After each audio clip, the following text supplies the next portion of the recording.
सन 1732 राजस्थान के एक वीरान गांव में एक पुरानी हवेली थी, रुद्र हवेली। लोग कहते थे कि वहां कभी एक खतरनाक तांत्रिक भैरवनाथ रहा करता था, जो काले जादू में पारंगत था।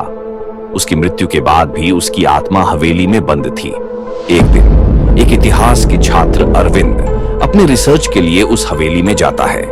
रास्ते में गांव की बुजुर्ग महिला अरविंद से कहती है, उस हवेली में मत जाओ, वहां तांत्रिक भैरवनाथ की आत्मा है जो कभी मरी ही नहीं थी, और कालचक्र को मत छेड़ना। अरविंद बुजुर्ग महिला की बात नहीं मानता और उस हवेली में जाता है।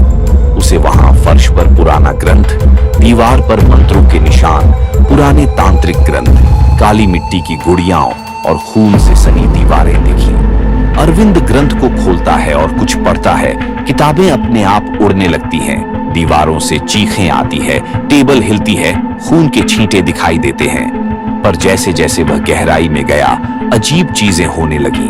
दीवारों से चीखें आने लगी, किताबें खुद ब खुद उड़ने लगी और हवेली के तहखाने से एक डरावनी हंसी सुनाई दी। वहां एक गुप्त दरवाजा जमीन में छुपा था, दरवाजा लोहे की चेन से बंद। अरविंद गलती से वो गुप्त दरवाजा खोल बैठा। अब सवाल था, क्या अरविंद तांत्रिक की आत्मा को रोक पाएगा या वो भी बन जाएगा हवेली का अगला शिकार। दरवाजा खुलते ही वहां तांत्रिक ने अपने अंतिम तंत्र को कैद किया था, कालचक्र, जो एक बार खुल गया तो पूरा गांव अंधकार में डूब सकता था। गुप्त दरवाजा खुलते ही वहां तांत्रिक की आत्मा प्रकट होती है।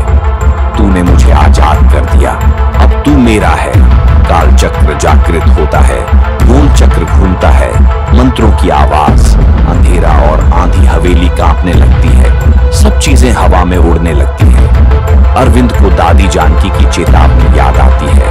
गांव की बुजुर्ग महिला ने कहा था, भैरवनाथ की आत्मा कभी मरी ही नहीं थी, कालचक्र को मत छेड़ना। अरविंद चीखता है और धुएं में खो जाता है।